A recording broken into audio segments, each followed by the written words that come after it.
Hi, second graders. Hope you guys are doing well. It is a beautiful Wednesday today outside, and I hope you've had a chance to go outside and play a little bit. I have some suggestions for parents too on a fun game that I just did with my own kids today.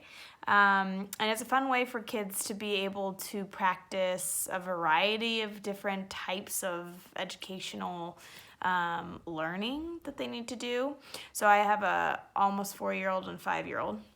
And my kids are working on being able to identify numbers and identify the capital and the lowercase for each letter. And what I did is I was at Winco today and I grabbed some of the cheap Easter eggs, and I used these eggs right here, if you can see it. And we're also working on doubles because I teach the second graders the doubles too. So a really good thing that you guys could be doing at home is doing the doubles.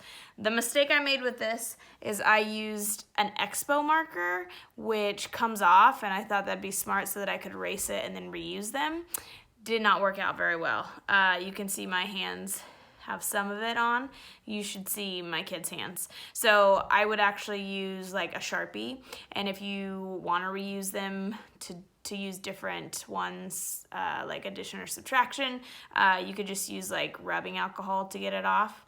Anyway, so what I would do is I wrote like 4 plus 4 and then put 8 on the bottom, and then I just mixed them all up in here, and they had to look for the match. So if your child is working on letter identification, capital G, lowercase g, you could do that and put it inside.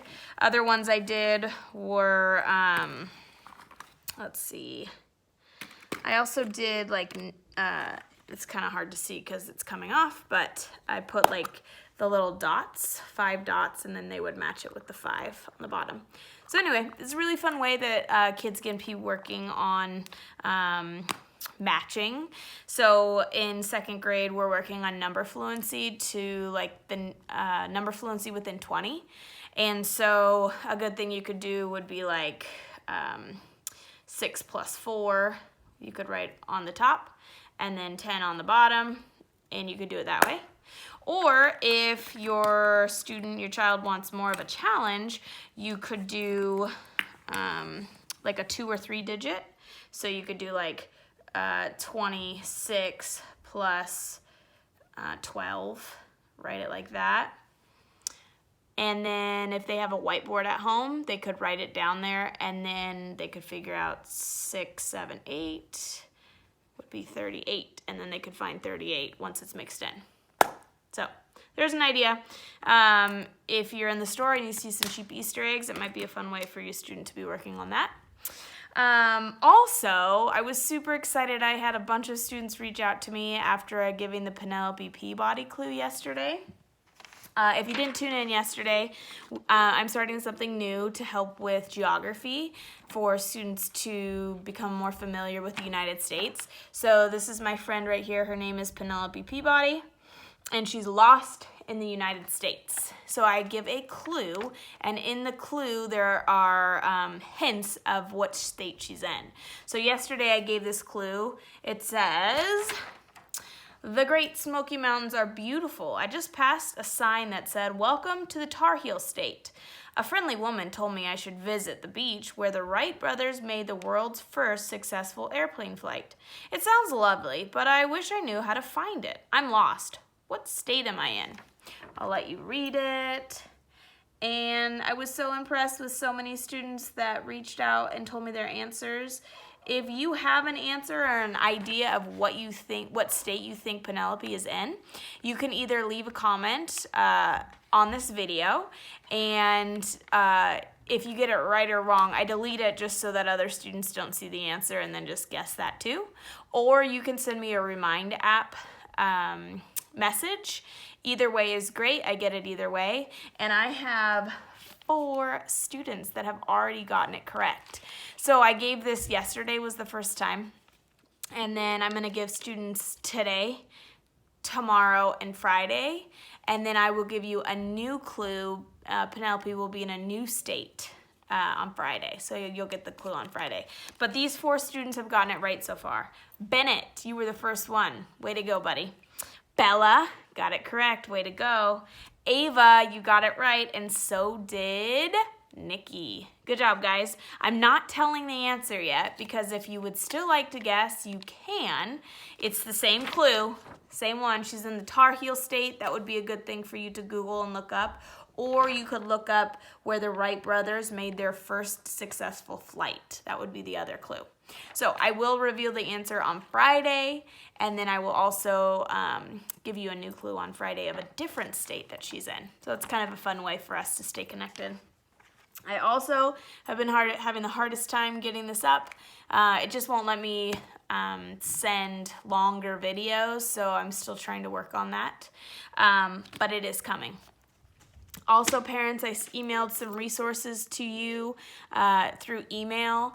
I hope you've had a chance to look over those. The district also sent out a great list of, a very extensive list of different resources that you can be using, all sorts of stuff. A lot of educational programs are free right now because of school closures. This is countrywide, and so it's a great list for you to look at if you are looking for ideas. There's lots of virtual field trips that students can go on, a lot of interactive games, apps, so forth. And also, you guys are welcome to write me a note. I'll be your pen pal. Your families have my address, and you can write to me, making sure you have a heading, a body, a closing, and a signature. Tell me what you're up to, what you're working on, and I will write you back, I promise. So I'm excited to hear what you guys are working on. Today I picked my favorite book that I've read to you before, but it's been a long time. And the book I picked today, you may have guessed, Not Norman, A Goldfish Story. I love this story. It's so cute. So I know you've heard it, but we're going to listen to it one more time. This is written by Kelly Bennett, and it's illustrated by Noah Z. Jones.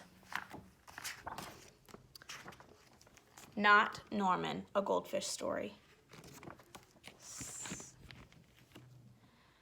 When I got Norman, I didn't want to keep him. I wanted a different pet. Not Norman. I wanted a pet who could run and catch, or one who could climb trees and chase strings. A soft, furry pet to sleep on my bed at night. Not Norman. All he does is spin around and around and around and around and around and around and around and around and around and around and around. This is it, I decide. I'm trading you for a good pet. Norman doesn't move. Not even a fin twitches. How can I treat him like this? No one will want a sorry-looking fish in a gunky bowl. When I drop Norman into his nice clean bowl, he starts dipping and flipping and flapping his fins around. He looks so goofy I have to laugh. Don't think that just because you made me laugh, I'm going to keep you, I tell him. Tomorrow, you're out of here. Norman blows a stream of bubbles. The next day, I take Norman to school with me. If I talk him up real good during show and tell, maybe someone will want him. On the way there, we see my friend Austin. Austin has a real cool dog and 7 puppies. Want to swap one of your pups for Norman, I ask? Who's Norman? Asks Austin. My goldfish, I say. By the time I rescue Norman, half his water is gone. I'm sorry, I tell Norman when I get to school. I'm really sorry. He just stares at me all googly-eyed. Finally, it's my turn to show and tell. Just as I start to talk about my goldfish, Emily shouts, "Jenny's gone! Who let my snake loose?" Does anyone hear the story of how I got Norman? Anyone even ask to hold his bowl? No, they're all jumping and screaming and chasing the snake. Not Norman. He's looking right at me. Thanks for listening, I tell him. That afternoon, we go to my music lesson. As soon as it's over, I'm taking Norman back to the pet store. I take out my tuba and begin to play. Bum, ba, bum, bum, beep, beep, ba, ba, boo, boo, bee. I glance over at Norman. He's swaying back and forth. Glug, glug, glug, he mouths. Look, Norman's singing, I say. Pay attention, snaps Maestro, and try to play the proper notes. Maestro makes me stay for extra practice. By the time my lesson is over, it's too late to go to the pet store. Don't think that just because you like my music, I'm gonna keep you, I tell Norman. He glugs. That night, I'm sound asleep when... Screech! Screech! What's that noise? Scratch, screech, screech! Yikes, there's something at the window. Then, out of the corner of my eye, I spot Norman. He isn't scared. He isn't swimming around in circles either. He glugs and gives me a little wave. I'm not alone. Together, Norman and I open the curtains. It's just a broken tree branch. Thanks for watching out for me, Norman. On Saturday, I take Norman to the pet store, just like I said I would. I look at the cats and the dogs and the snakes and the birds. I look at the hamsters and the mice and the lizards too. They're all good pets, but they are not Norman. When I got Norman, I wasn't sure I wanted to keep him. But now, even if I could pick any pet in the whole world, I wouldn't trade him. Not Norman. It says, Norman, one amazing fish. Oh, I love that story. It's so great. Guys, we have breaking news. While I was in the middle of reading the story, I got a Remind app. I saw it right on my phone. I have one more student to add to our list that got the correct answer for Penelope Peabody. Breaking news. Caden, you're right. Way to go, buddy. All right, so we have, I think that was 5 students. Bennett, Bella, Ava, Nikki, and Caden. All right, those 5, you got it correct. Thanks for submitting your answer. If you didn't get a chance to answer it yet, see if you can read the clue. And if your parents help, your families help, you can Google and see if you get the answer correct.